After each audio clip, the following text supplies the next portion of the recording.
Hola, muy buenos días. Para mí es un gusto saludarlo. Mi nombre es Mario Casanelo, soy abogado de Mongroup, soy abogado experto en migraciones y antes que nada darle la más cordial bienvenida y espero que en esta charla que tengamos aproximadamente unos 45 minutos pueda informarle y transmitirle un poco las nuevas instituciones y los nuevos lineamientos de lo que ha sido la nueva ley de migraciones que se publicó luego ya de una discusión de más de 8 años, se pudo sacar un texto definitivo. Bueno, la ley se publicó el día martes de abril del 2021, ya luego de lo que yo les comenté, y esta ley fue impulsada por el Ministerio del Interior y Seguridad Pública del actual mandato del presidente Piñera, y se publicó y básicamente se establecieron varias nuevas instituciones, varios mandatos, varias cosas que me gustaría ir desmenuzando. Lo primero que hay que decir y señalar, porque hay una confusión a nivel de la sociedad, que la ley no ha entrado en vigencia. La ley solamente está promulgada y publicada, pero la vigencia de esta ley, de acuerdo a su artículo 10º y 11º transitorio, ya tiene un periodo de vacancia legal, y ahí estaba a entrar a regir solamente una vez que el presidente de la República dicte, en base a las potestades reglamentarias que tiene, un decreto supremo en donde apruebe el reglamento. Una vez aprobado el reglamento y publicado, la ley entrará en vigencia. ¿Qué plazo tiene el presidente para dictar este reglamento? Bueno, la misma ley indica que desde la fecha de publicación, es decir, del 20 de abril del año 2021, el presidente tiene un año de plazo para poder promulgar y dictar el reglamento de la ley de extranjería, la ley 21.325. Sin embargo, hay dos partes bien fundamentales de la ley que sí entraron en vigencia. Primero, es el tema de todo lo que tiene que ver con la creación del Servicio Nacional de Extranjería. Ya es un servicio nuevo que se ha creado, ya como lo vamos a ver un poco en detalle más adelante, y todo lo que sea la conformación de este servicio, o sea, ya la aprobación de presupuestos, la conformación de las plantas, los funcionarios, los traspasos de funcionarios de la Subsecretaría del Interior al Servicio Nacional de Migraciones, lo que tiene que ver con su conformación administrativa, presupuestaria, económica, etcétera, está en plena aplicación. Lo otro también que está en aplicación ha sido el denominado segundo gran proceso de regularización en Chile, que afecta básicamente a todos aquellos extranjeros que quedaron sin sus permisos, ya sea de turismo, visa turismo o están con residencia preventiva o en condición de regular, pueden regularizarse en Chile. Eso sí está en plena vigencia y aplica desde el 20 de abril 180 días hacia adelante, es decir, 6 meses tienen para efecto de esta regularización, y aplica a aquellas personas, primero, que hayan tenido una entrada regular al país. ¿Qué quiere decir regular? Ingreso por un paso fronterizo habilitado, que tenga registrado su ingreso a Chile. Esas personas sí pueden postular a la regularización y además deben tener un pasaporte o título de residencia vigente, no haber sido condenado a pena aflictiva y no tener ningún tipo de sanción migratoria vigente, es decir, no tener sanciones migratorias de índole monetario, tener, no haber sido condenado como dije, a pena aflictiva, no tener no tener vigente, un proceso de expulsión o un abandono del país. Entonces, esas personas sí pueden regularizarse en este periodo. La regularización tiene un arancel sujeto de $90 y extranjería le dará una visa que les permita desarrollarse, una visa temporaria, para poder permanecer en Chile y desarrollar la actividad económica o una actividad bajo dependencia y subordinación, como tener un contrato de trabajo. Las personas que no hayan entrado a Chile,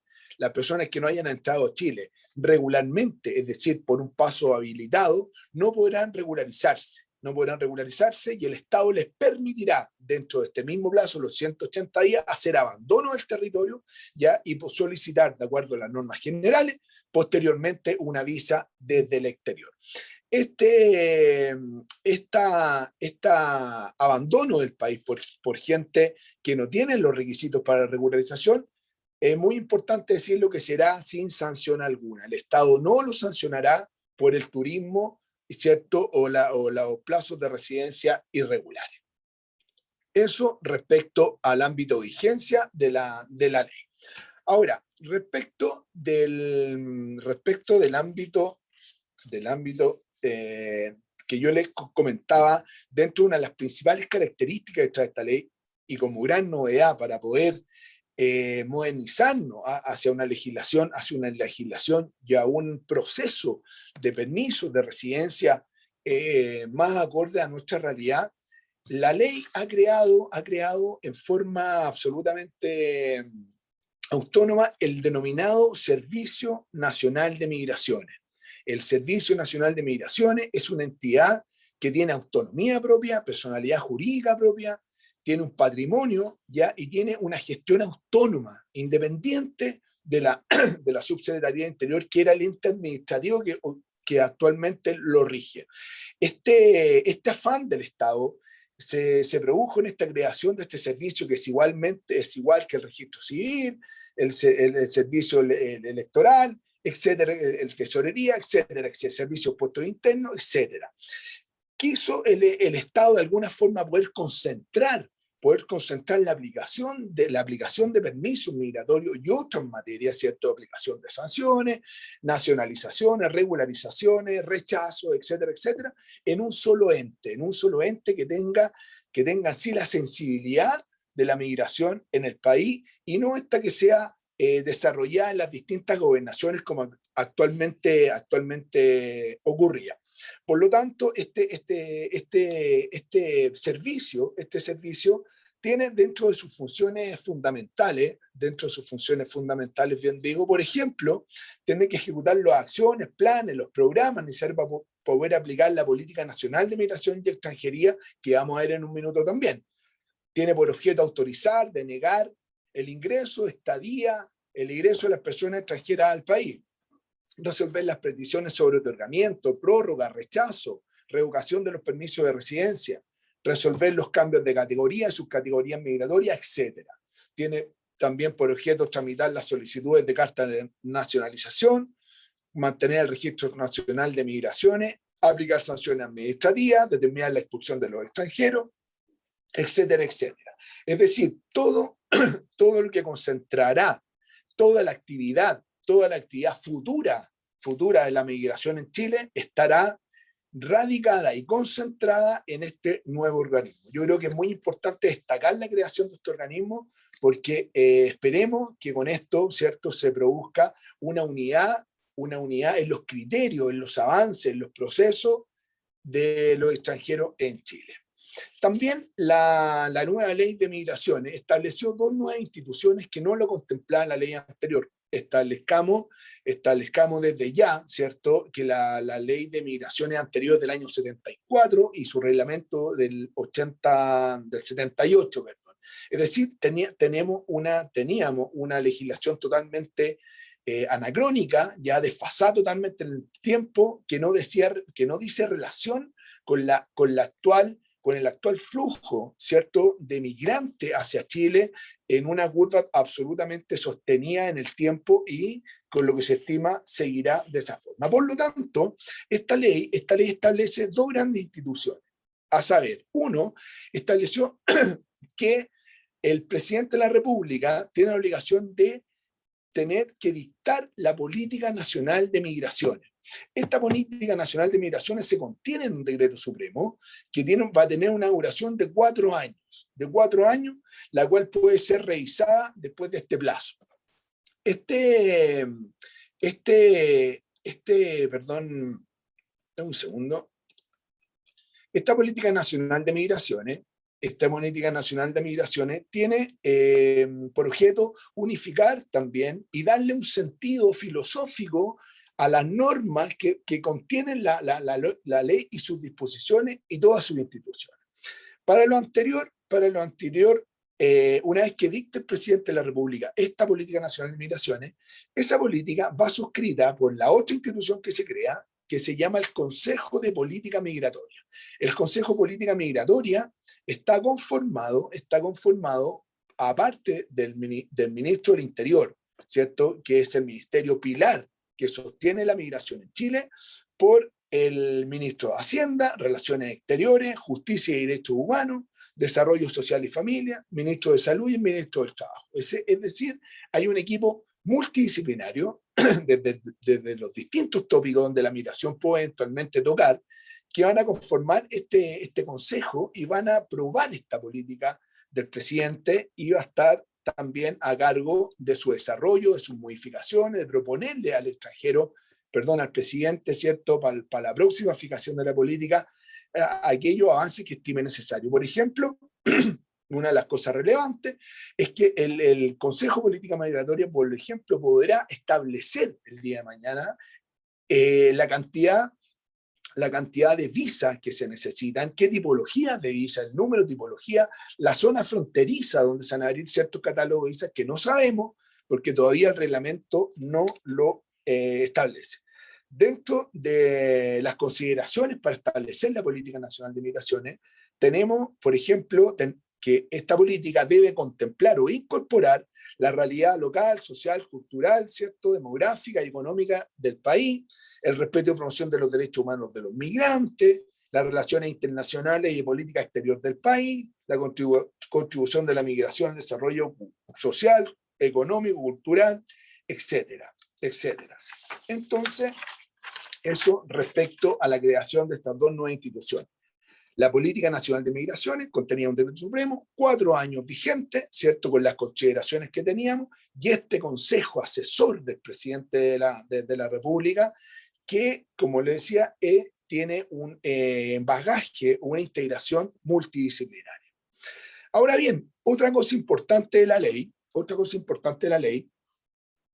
es que por primera vez se establece un catálogo de derechos.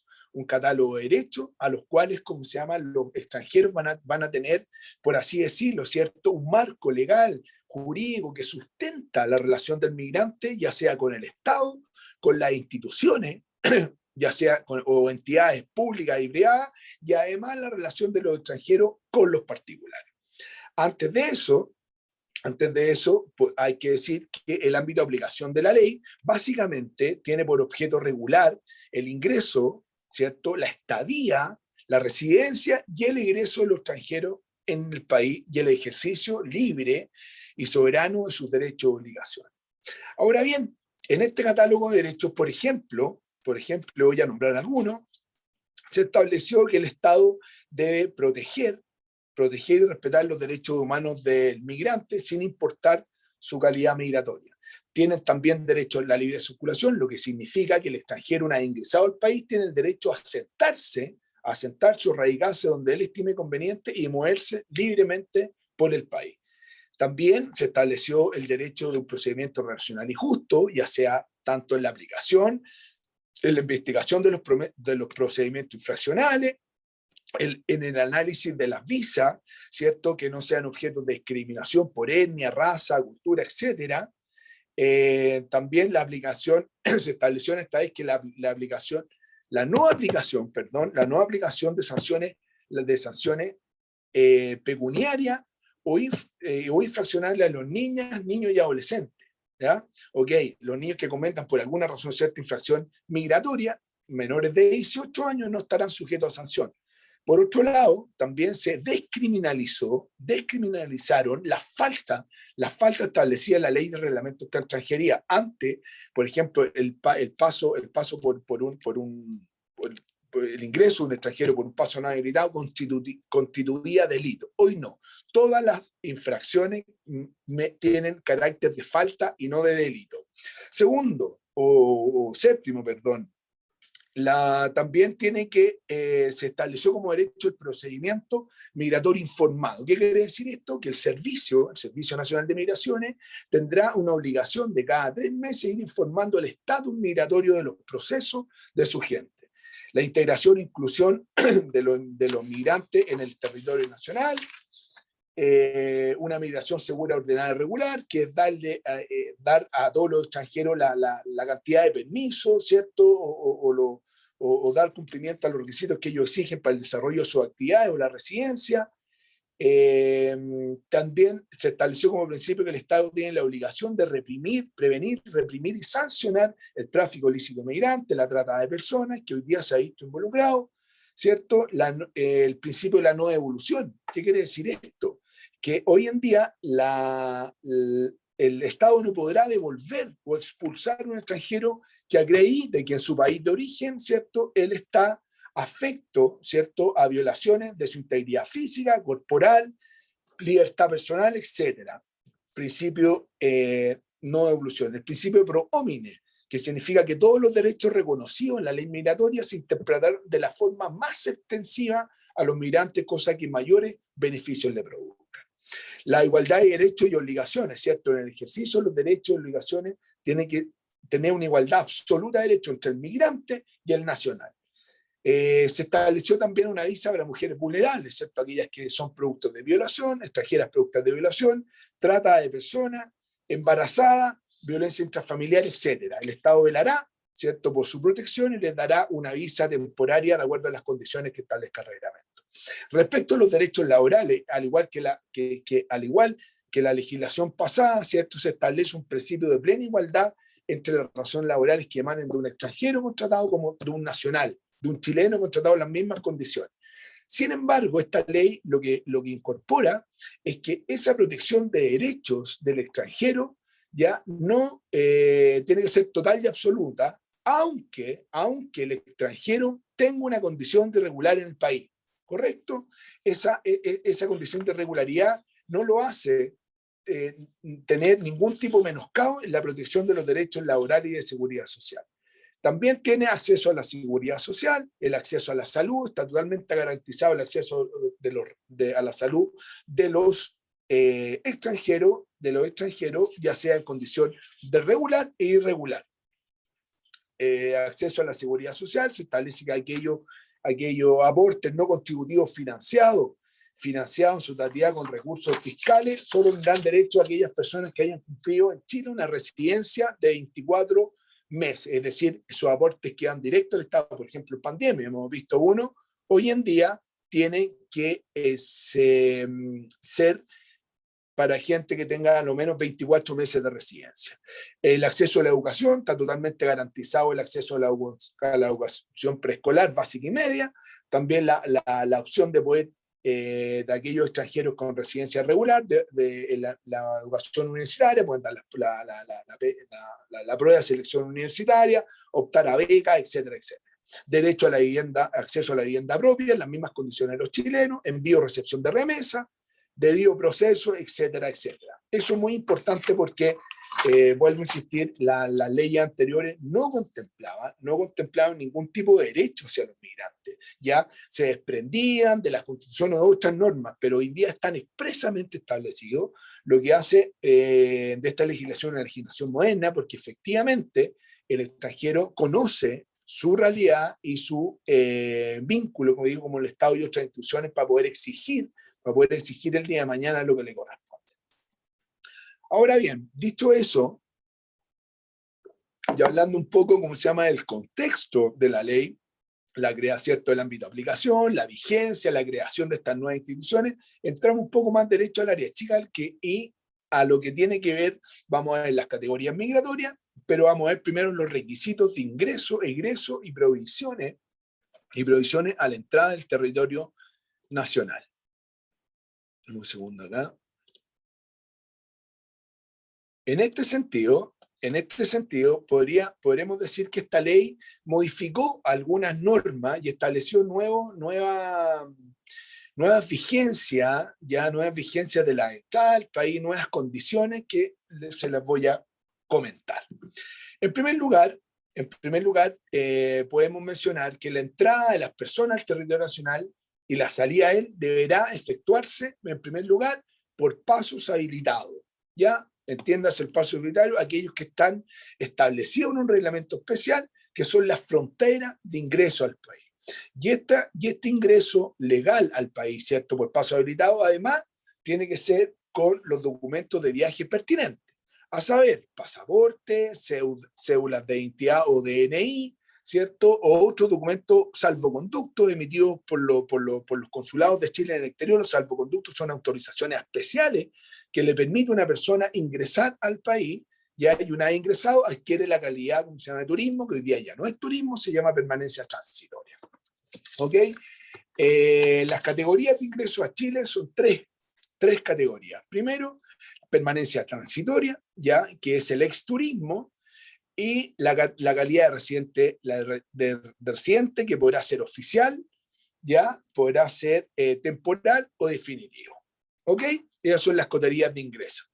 En términos generales, no se requiere una autorización previa para poder entrar al territorio nacional. O sea, es decir, cualquier persona, ya, que no tenga provisiones de ingreso, ni absolutas ni facultativas, puede hacer un ingreso libre al país. Eso se mantiene al interior. Y también se mantiene que para ciertos casos de ciertos ciudadanos del mundo, ciertas nacionalidades que tengan que exigir o solicitar, perdón, más que exigir, tengan que solicitar en los consulados, ¿cierto?, una visa de ingreso, ¿cierto? O un visto favorable de turismo o de permanencia transitoria.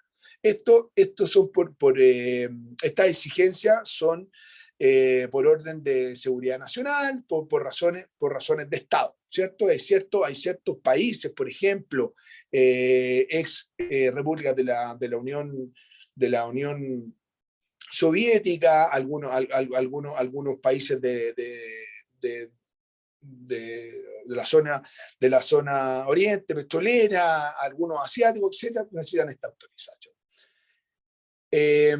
Los niños, niñas y adolescentes, hay un capítulo también que se regula a los niños, niñas y adolescentes, que ellos tienen que entrar siempre acompañados, ya del padre, madre o guardador o tutor, ¿cierto?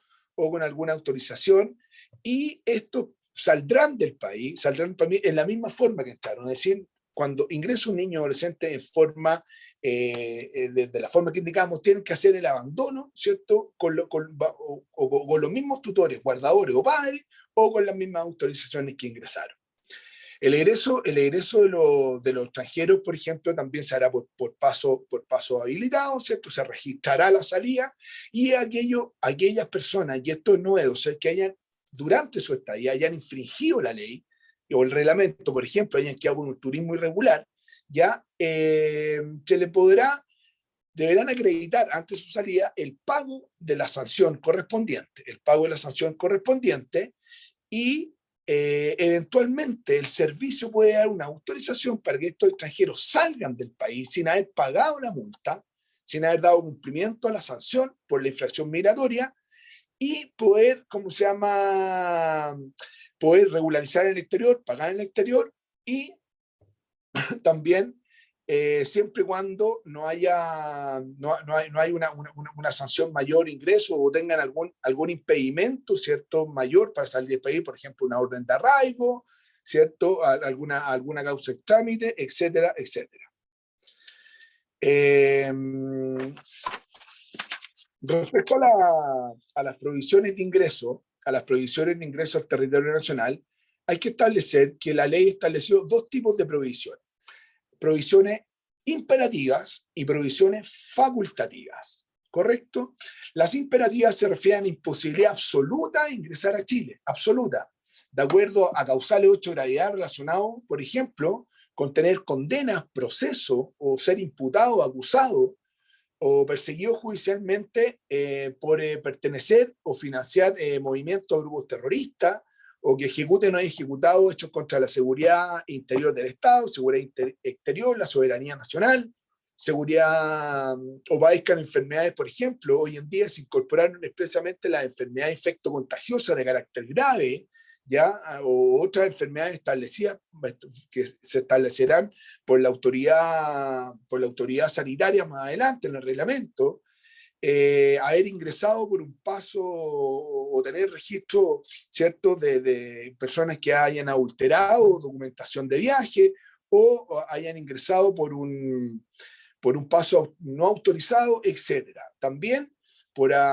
tener condena en Chile o en el extranjero por delitos de tráfico de droga, tráfico de armas, lavado de activos, tráfico ilícito de migrantes, trata de personas, violación, robo con homicidio, etcétera, etcétera. Es decir, atiende a circunstancias graves, gravísimas, que son consideradas por el Estado para prohibir en forma absoluta el ingreso al país. Ahora bien, las provisiones facultativas, que también están bastante bien establecidas en la ley, ya dicen relación con caracteres o con conducta ya que no son tan graves como las anteriores, o que hayan sido, como ejemplo, cometidos delitos con muchos años de antelación, 10 años, ¿cierto? Por ejemplo, para extranjeros hayan cometido delitos en su país que tengan el carácter de crímenes, o 5 años, ¿cierto? Para aquellos delitos que tengan la condición de simples delitos en Chile, ¿ya? También aquellos que registren antecedentes penales negativos, históricos, ¿cierto? En el sistema de Interpol, que es la Policía Internacional, que, por ejemplo, hayan sido expulsados, deportados de otro país, aquellos que efectúen declaraciones, ejecuten actos, o porten elementos que constituyen indicio de que se disponen a cometer un crimen en el país, etcétera, etcétera. Por lo tanto, en ese caso, el servicio podrá dar la autorización de ingreso al país y a contrario censo, en la imperativa no hay ninguna posibilidad de entrar. Esta facultad de chequeo antecedente de las personas extranjeras le corresponderá a la autoridad de control, ¿cierto? Que es la Policía Internacional la que opera junto a Carabineros en ciertos pasos fronterizos para dar las autorizaciones de ingreso al país. Ahora bien, también existe un recurso administrativo especial que se creó especialmente para estos casos, el caso que la gente no puede ingresar al país, o decir, sea devuelto a su país de origen, ya es un recurso administrativo que tiene que ser necesariamente recurrible del exterior, ¿cierto?, ante los consulados de Chile en el exterior, ya, y el extranjero que sea afectado tiene un plazo de 15 días para disponer este recurso, los que se contarán desde la notificación de la medida. Y la notificación de la medida, igual que la ley, es comunicada en el mismo aeropuerto o en el mismo paso fronterizo. ¿Ok? Dicho esto, tenemos que... Segundo.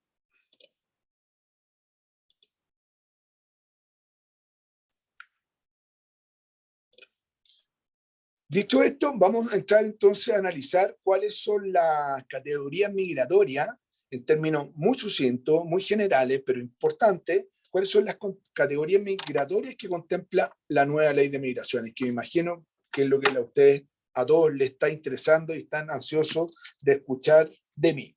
Bueno, la primera categoría migratoria, seguramente ustedes la conocen por turismo, ya. La nomenclatura cambia y esta categoría migratoria en la ley se llama permanencia transitoria, la permanencia transitoria o exturismo. En primer lugar, como característica de permanencia transitoria, podemos decir que es una autorización que se otorga a los extranjeros que ingresan al país sin intenciones de establecerse en él, para lo cual se deberá acreditar los medios económicos de la subsistencia durante la permanencia. ¿Cierto? Esto es la primera característica. Es persona que entra al país, no tiene ninguna intención de radicarse en él, ni efectuar ningún tipo, de actividad, salvo las que se contemplan más adelante. Y además debe acreditar lo que se denomina como el bolso de viaje, ¿cierto? Que tenga una cantidad de dinero suficiente para la permanencia dentro de Chile. Se calcula aproximadamente que una persona en condiciones normales, ¿cierto? Condiciones normales, gasta en el país o debe tener a lo menos una cantidad de entre 180 a 200 dólares, es la única cifra, para permanecer diariamente en el país. Aplica también a quienes ingresen al país con fines de recreo, deportivo, de salud, de estudio, y esto es muy importante, de gestión de negocio, ¿cierto? Siempre hubo una discusión si el turista podía o no participar en reuniones de negocios, si estaba trabajando, se consideraba una actividad económica lícita que podría derogar algún permiso, etc. Esta ley lo zanjó, ¿ya? Y la gestión de negocio, ¿cierto? Conlleva la gestión conlleva la calidad de permanente de habitante con permanencia transitoria o turista en el país, ¿correcto? Ahora, fines familiares, entre otros. Eso, los fines también van a estar tomados en reglamento y seguramente van a estar un poco más desarrollados. El tiempo está ahí, al igual que la legislación pasada, será de hasta 90 días, ¿correcto? Policía podrá hacer dos cosas, podrá restringir el turismo teniendo el turista o el habitante de permanencia transitoria, puede solicitar después una ampliación del turismo hasta completar los 90 días, o bien, ¿cierto? Si le dan los 90 días, tener esa residencia hasta 90 días, o hacer una prórroga del turismo, ¿correcto? Una prórroga del turismo por 90 días más por una sola vez. Eso también va a quedar afecto al pago de derechos. ¿Qué más? Por regla general, los titulares de permiso de permanencia transitoria no podrán realizar actividades remuneradas en Chile bajo ninguna clase, ningún tipo de actividad remunerada y bajo ningún aspecto, ¿cierto? Está totalmente prohibido. Excepcionalmente, al igual que la legislación pasada, el servicio podrá otorgar una autorización para ejecutar dichas labores en carácter transitorio, específico y esporádico, ¿cierto? Lo que conocíamos anteriormente como el permiso de trabajo como turista.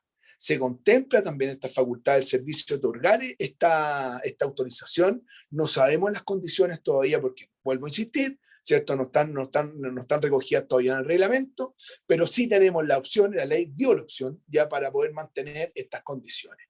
¿Ya? Estas actividades se van a autorizar independientemente si el habitante de permanente transitorio o el titular de permanencia transitoria reciba esas remuneraciones en Chile o en el extranjero. ¿Ya? Eso también es bien importante porque hoy en día extranjería, para que ustedes sepan, para solicitar un permiso de trabajo como turista está exigiendo un contrato de trabajo. Ya no se requiere, o antes bastaba la presentación de una carta de condiciones contractuales, la que hoy día es cambiada por un contrato de trabajo. Entonces, hay que esperar en qué condiciones viene. Pero la autorización existe, se mantiene esa opción del turista de poder efectuar trabajo en Chile. Como les decía, esto está también afecto al pago de derechos, los cuales se podrán pagar, y esto no es en el extranjero, en la frontera o ya sea dentro del territorio nacional. ¿Correcto? Otra cosa novedosa que le tiene que haber sonado a todos ustedes, porque se repitió mucho en la prensa, es que los titulares de permanencia transitorio o turismo ya no pueden optar a un cambio de condición o de categoría migratoria en esa calidad. Es decir, el turista que ingresa a Chile durante los 90 días no puede postular una visa sujeta a contrato de trabajo, no puede postular a una visa temporaria, etcétera, etcétera. Eso está absolutamente denegado y fue uno de los objetivos principales de esta ley. Desde el primer minuto, el Ejecutivo, ¿cierto?, mostró su indicación clara respecto a esta prohibición. Sin embargo, existen dos opciones que sí podrían los turistas tener un cambio de condición migratoria a residente, por ejemplo, temporario dentro del país. Primero, aquellos extranjeros que tengan vínculos de familia con Chile, los vínculos son hacia los ascendientes, su padre o sus hijos. Y en otros casos calificados por la subsidiariedad interior que todavía no lo sabemos. O sea, la norma no es tan absoluta, ya hay algunas opciones, muy limitadas, pero hay opciones. La segunda categoría de residencia de los extranjeros en Chile, que es algo nuevo, se llama el habitante de zona fronteriza. El habitante de zona fronteriza. Este habitante de zona fronteriza o estos extranjeros a quien beneficia este título especial, ya son para aquellas personas que vivan en ciertas localidades, por ejemplo, esto se en la Patagonia, ¿cierto? En la Patagonia o en algunas fronteras del norte. Estas personas tienen una condición especial y van a poder ingresar a Chile ya con un permiso especial que dura hasta 7 días, a una zona limitada dentro del territorio chileno. Este permiso, vuelvo a insistir, tiene una duración de 7 días. Estas personas tienen una condición especial, tienen un tratamiento especial en frontera en cuanto a los procesos y también están sujetos a sanción o a infracción si ellos van a otra zona no habilitada dentro del decreto supremo que establezca cuáles serán estas zonas fronterizas. Lo más importante también es que esta gente puede ejecutar funciones remuneradas en Chile. Esa visa o esa calidad de habitantes de zonas fronterizas les da la posibilidad de poder trabajar en Chile. Otra categoría migratoria es el residente oficial, que ustedes deben saber ya que esta calidad se otorga aquello es un permiso otorgado a aquellos extranjeros que se encuentren en misión oficial reconocida por Chile, ¿cierto? Ya sea cumpliendo funciones en una embajada, en un consulado, y además esta competencia, este otorgamiento de visa van a ser visadas o aprobadas cuya competencia son del Ministerio de Relaciones Exteriores y no del Servicio Nacional de Migración y Extranjería. ¿Cuáles son las características? Primero, se tiene que dar en calidad de miembro o delegado, ¿cierto? Los miembros aplican a la embajada y al consulado, y los delegados aplican a otras organizaciones como la CEBAL, la OIT, etcétera, etcétera. ¿Qué es lo que es importante y qué es lo novedoso? Primero, que el titular de este permiso, que puede ser el embajador o el cónsul, puede su cónyuge o conviviente o su hijo o hijos del conviviente que sean menores de 18 años o entre 18 y 24 tener la calidad, entre 18 y 24, siempre que estén estudiando, tener la calidad de dependiente, ¿correcto? Y además para el servicio doméstico de la casa del embajador. En ese caso, esta gente puede, a diferencia del anterior, estos dependientes podrían trabajar, ¿cierto? Y tener alguna actividad económica lícita, ¿ya? Y el permiso de los residentes oficiales caduca 30 días después que es acreditada el término de la misión en el Ministerio de Relaciones Exteriores. ¿Qué es lo importante? Que si tanto el titular de permanencia transitoria, de residencia oficial, tanto el residente oficial, ¿cierto?, como sus dependientes, si han estado más de un año en Chile, al momento de caducar el permiso de residente oficial, dentro de los 30 días, ¿cierto?, ellos podrán postular a cualquier tipo de residencia en Chile, ya sea transitoria o definitiva.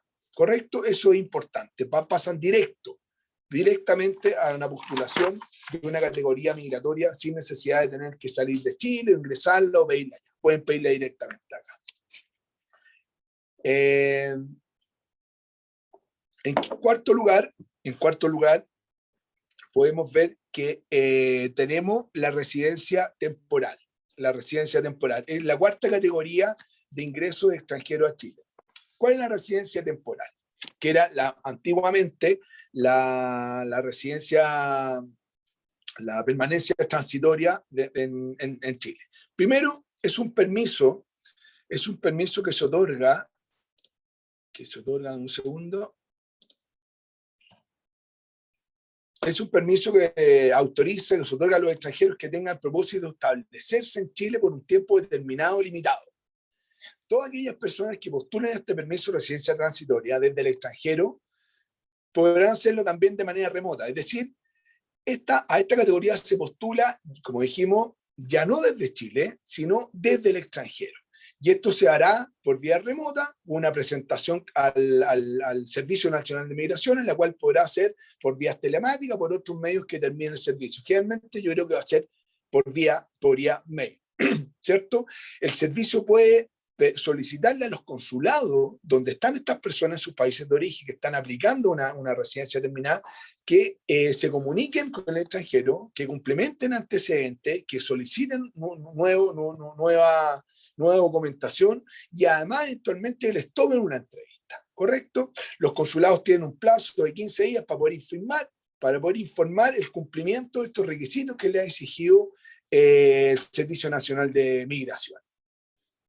Un decreto supremo, ¿cierto?, se fijará la nómina y los requisitos de las subcategorías de residencia temporal, debiendo establecer una reglamentación más acuiciosa, ¿ya? Porque solamente la ley nos da los pilares de aquellas personas que pueden postular a la residencia temporal. Sin embargo, el decreto que establezca el reglamento va a ampliar a esas categorías a subcategorías, ya con distintos tipos de requisitos, etcétera, plazo de cumplimiento, no lo sabemos, vuelvo a insistir, porque el reglamento no está aprobado, pero a lo menos las permanencias transitorias deben contemplar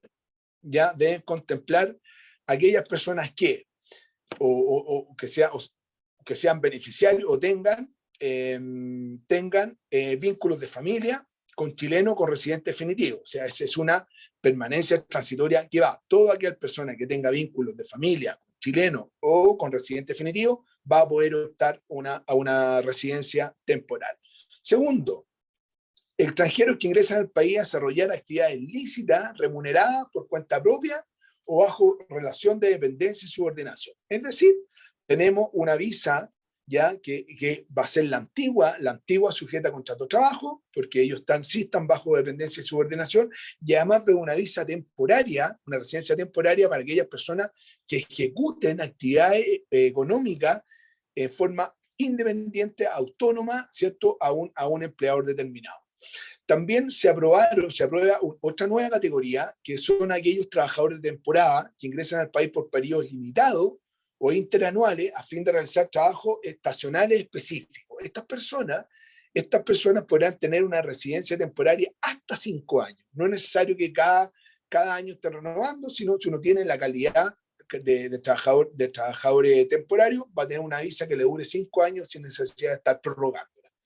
También a haber una residencia nueva de aquellas personas solicitadas ante el consulado para buscar o solicitar búsqueda de oportunidades laborales. ¿Se acuerdan cómo se hablaba del turismo laboral? Que fue una de las razones por qué no se permitió a los turistas cambiar su estatus migratorio. O sea, todos los turistas estaban falseando la información, no venían de turistas ni a buscar trabajo. Bueno, ahora eso se zanja, ¿ya? Y a los extranjeros se les otorgará una visa para que ellos puedan viajar a Chile. Seguramente se les va a pedir una carta de invitación, una carta de oferta a alguna empresa. Pueden viajar a Chile a explorar oportunidades de trabajo laborales concretas. ¿Ya? Eso también yo creo que se hizo un adelanto porque subsana, ¿cierto? Subsana el haberle quitado a los turistas la posibilidad de poder cambiar su estatus migratorio y poder trabajar en Chile estando en Chile. Bueno, las otras visas temporales también se le otorga a los religiosos, cultos reconocidos, a las pacientes bajo tratamiento médico, jubilados, rentistas, estudiantes, entre otros. Entonces, esos son los pilares o categorías mínimas. Vuelvo a insistir, el reglamento va a establecer subcategorías de cada una, ¿ya? O puede también establecer categorías nuevas. ¿Qué otra es importante de la permanencia transitoria? A diferencia de la anterior, que no todas las categorías que yo les he indicado, da derecho a postular a la residencia definitiva, porque en la línea de tiempo de los extranjeros prácticamente es turismo, una residencia transitoria en este caso, después la residencia definitiva y la nacionalización, ¿cierto? Esta ley estableció que ciertas categorías migratorias de residentes temporarios no dan derecho a postular a la residencia definitiva. Por ejemplo, los trabajadores temporarios. También esta área va a ser desarrollada, ¿cierto?, por el reglamento. ¿Cuál es el otro cambio? La vigencia de las residencias temporales ya no son de 1 año, son todas de 2 años, todas, ¿cierto? 2 años. Y salvo, bueno, para el caso, vuelvo a tomar el tema de los trabajadores de temporada, que puede ser más. Este permiso podrá prorrogarse, ¿cierto?, hasta por 2 años adicionales. ¿cierto? 2 años y puede ser prorrogado. Todas las categorías que vimos y las que vamos a ver, prorrogada hasta 2 años. Los titulares de residencia temporaria otorgadas fuera de Chile dispondrán de un plazo de 90 días para poder ingresar al territorio nacional desde que las visas o la residencia hayan sido incorporadas al pasaporte o documento de viaje o registro, ¿cierto? Aquellas residencias temporarias que se otorgaron los consulados, las personas tienen 90 días desde que se aprobaron, se pusieron el pasaporte para poder ingresar a Chile, ¿correcto? Y la vigencia de esos permisos no corre desde el día que fueron aprobadas y fueron puestas en el documento, en su pasaporte, sino que operan la vigencia desde el día que entran a Chile. Por lo tanto, yo podría tener una vacancia de 89 días, por no decir 90, pues si a los 90 ya caigo con infracción, de 80 días, sin viajar a Chile, y una vez que ingrese, empieza mi vigencia el día 1. ¿Correcto? ¿Qué más? Los residentes temporales podrán desarrollar actividades remuneradas, obviamente, ¿cierto? Si las personas vienen a establecerse en Chile por un periodo determinado, pueden ejercer actividades remuneradas y para eso, al igual que la legislación actual, el servicio le dará inmediatamente, dice, esperemos que sea así, en forma inmediata, un permiso especial de trabajo, ¿cierto? Para poder ejecutar formalmente, ser contratado, ejecutar ciertas labores de carácter económico, tener los emprendimientos, etcétera. Y ese permiso de trabajo va a durar durante la tramitación hasta la aprobación final de la visa. También dice que los cónyuges y los convivientes, ¿ya? O los hijos del cónyuge o el conviviente hasta los 18 años 24 que estuvieran estudiando, pueden solicitar la calidad, una visa de residente temporario en calidad de dependiente, y al igual que los hijos con los dependientes de los residentes oficiales, que esto también es nuevo, esta gente está autorizada para realizar actividades remuneradas. O sea, se acabó en Chile, ¿cierto? La imposibilidad, bien digo, la imposibilidad de que los dependientes tuviesen alguna actividad remunerada, ya sea en calidad de trabajadores o tuviesen alguna actividad económica lícita en calidad de emprendedores para poder, ¿cómo se llama?, dejar de no tener subsistencia en Chile. Esta legislación contempla expresamente que las personas puedan, eso sí, tener una actividad remunerada en Chile. Por último, y en honor al tiempo, vamos a ver la residencia definitiva. La residencia definitiva es la última categoría de permisos que existe, que contempla la nueva legislación, que es básicamente la ex permanencia definitiva. Ahora se llama residencia definitiva, antes de la permanencia definitiva, la famosa PD. Bueno, es un permiso las características son las siguientes: permiso para radicarse indefinidamente en Chile, autoriza a desarrollar cualquier actividad lícita, no está limitado absolutamente a nada, cualquier actividad lícita económica puede ser desarrollada, y solamente se puede otorgar a los extranjeros que sean poseedores de un permiso de residencia temporal. Vuelvo a insistir, ¿cierto? Primero, un extranjero saltar derechamente a la residencia definitiva, tiene que tener vigente ya o haber sido titular de un permiso de residencia temporaria. Y además, esta residencia temporaria, como lo hemos señalado, tiene que admitir a su titular o poder optar a la residencia definitiva. Ya vimos que había ciertas categorías que no van a poder, ¿cierto?, optar a la residencia definitiva. Por lo tanto, es un requisito sine qua non y de plena validez. Se podrá otorgar la residencia definitiva a los extranjeros titulares de un permiso de residencia temporal que admita su postulación y que hayan residido en el país a lo menos, como habíamos señalado, 24 meses, ¿correcto? Sin embargo, el servicio podrá establecer plazos mayores hasta 48 meses de residencia temporal para ciertos casos. Para poder optar a la residencia definitiva, le exige el doble del tiempo, hasta 48 meses. Por ejemplo, a quienes hayan, por ejemplo, acreditado insuficiencia de medios de vida que no le permita la subsistencia durante el periodo de permanencia transitoria, ¿correcto? Perdón, de residencia temporaria. Aquellos que no hayan acreditado suficiente ingreso económico durante su estadía, puede ser que le exijan 48 meses. También, aquellos que su estabilidad laboral en el periodo de residencia en el país les impide acreditar ingresos a lo menos por la mitad de los meses de residencia temporal. Es decir, yo tuve, como sea, los 24 meses, 12 meses sin pega, sin ingreso, y eso puede ser que el servicio me exija el doble del tiempo para poder ser residente definitivo. También se les puede restringir o aumentar el plazo a aquellos que atendido su número de ausencia en el país y su duración. La Comisión de Infracciones Migratorias, infracciones a la normativa laboral, sanitaria, seguridad social, etcétera, etcétera. Es decir, aquel extranjero que tenga un mal currículo, ¿cierto? Infracciones migratorias y además, ¿cierto? No cuente con los medios necesarios o tenga trabajo esporádico, etcétera, se le puede ampliar hasta 48. También, y esto también es algo novedoso, que el servicio podrá restringir de los 24 meses, ¿cierto? Restringir el tiempo necesario para poder optar a la residencia definitiva. ¿En qué caso? Nunca menos de un año, ¿cierto? Inferior a 2, pero no menos de 1. ¿A quién? En atención a siguientes circunstancias. Por ejemplo, los vínculos de familia que tengan los extranjeros con los nacionales o residentes definitivos, las misiones oficiales realizadas en Chile, disponibilidad de renta o pensión, inversiones ejecutadas, la creación de empresas, ¿cierto? Aquellos que acrediten una operación efectivamente en Chile, su aporte al ámbito social, cultural, artístico, científico, deportivo, etc. Es decir, esta nueva ley nos está dando ciertas imágenes que se empiezan a ampliar las condiciones, son mucho más regulables, no son tan estrictas y tan cerradas como lo eran anteriormente. Por último, nos quedan más cosas. Esto es muy importante, que la revocación tácita de la residencia definitiva, que también ocurría en la vez pasada, también ocurría en la legislación pasada, que la residencia definitiva puede ser revocada tácitamente. ¿Cuándo?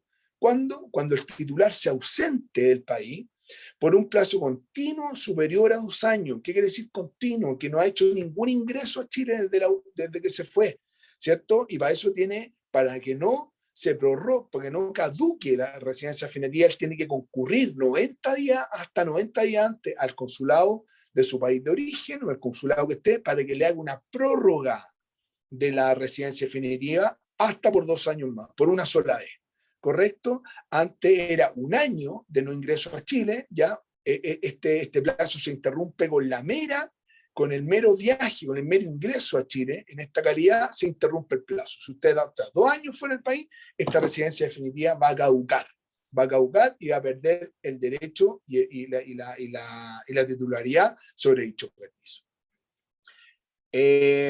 Hay otra cosa importante que les tengo que contar, que la ley también estableció una cosa bien novedosa, que es una nacionalización, la opción a una carta de nacionalización calificada, ¿cierto? Hay 2 tipos de carta de nacionalización. Una que es regulada por un decreto supremo especial, que no vamos a mostrar en detalle, y esta nueva nacionalización calificada. ¿Qué quiere decir esto?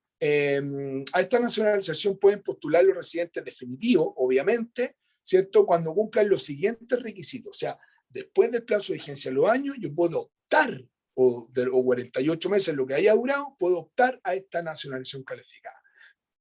Pero para eso tengo que tener, ¿cierto?, los siguientes requisitos o cumplir con los siguientes ítems. Primero, tengo que tener cónyuge chileno, o a lo menos durante 2 años, que dure a lo menos durante 2 años, que tenga 2 años de antigüedad, ¿cierto?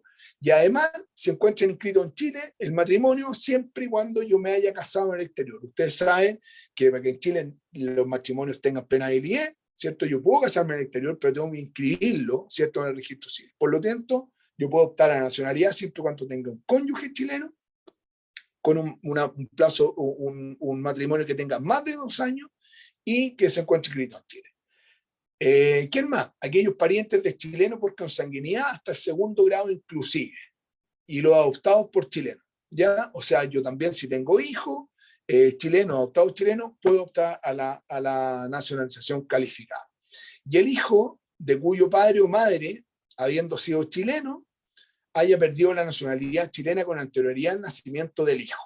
¿Correcto? O sea, yo puedo ser hijo siempre cuando haya tenido un padre o madre chileno que perdieron la nacionalidad antes que yo naciera. Esta carta, por su parte, también en las disposiciones establece que no se otorgarán cartas de nacionalización a aquellos extranjeros que se encuentren en alguna de las siguientes circunstancias. Primero, los que hayan sido condenados en los últimos 10 años por hechos que en Chile merezcan la calificación de crímenes. Son personas que durante los 10 años anteriores a la postulación hayan sido condenados por crimen, no tienen derecho a esta nacionalización calificada. Y los que hayan sido condenados en los últimos 5 años por hechos que en Chile merezcan la calificación de simple delito y cuando existen antecedentes que así lo aconsejen. Eso sería, por una parte, las infracciones, perdón, las categorías de ingreso. Se me ha cumplido el tiempo máximo de 1 hora, queda solamente un capítulo que cuáles son las infracciones y las sanciones migratorias, ya más importantes, que son básicamente las mismas que contemplaba las legislaciones anteriores, pero hay una muy importante que yo la quiero destacar y antes de terminar la charla, comentársela, que la sanción que reciben los empleadores, personas naturales jurídicas, que contratan extranjeros sin tener los títulos, sin tener el título de residencia o un permiso que lo habilite para trabajar formalmente.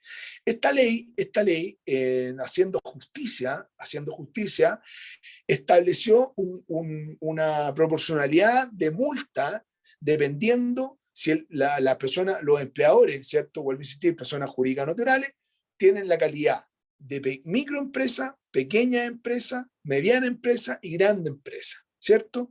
Y las primeras entidades, ¿cierto? Las multas van desde 1 a 20 para las microempresas hasta 60 o 200 para las grandes empresas. ¿Ya? Esta es una cosa que me parece, vuelvo a insistir, de justicia, porque no era posible que una microempresa chica que contrataba a una persona para vender dulce en el mostrador, ¿cierto? Haya pagado la misma multa de una gran empresa que obviamente que no tiene los mismos capitales ni nada. Bueno, no alcanzamos a ver el procedimiento de la aplicación de multa ni los recursos. Sin perjuicio de ello, voy a decir de acá de la oficina, vamos a mandar un poco la presentación o cuáles fueron los documentos que sustentaron esta charla. Espero que les haya quedado súper claro o meridianamente claro. Cualquier duda que ustedes puedan tener, lo podemos ver por el chat o me lo hacen llegar, por favor, a mi correo, mario.casanelo, Casanelo se escribe con 2 L y con 2 L, 2 S y 2 L, @montgroup.com. Por mi parte me despido, le agradezco mucho la asistencia y espero verlos muy pronto. Hasta luego y mucha suerte y cuídense mucho.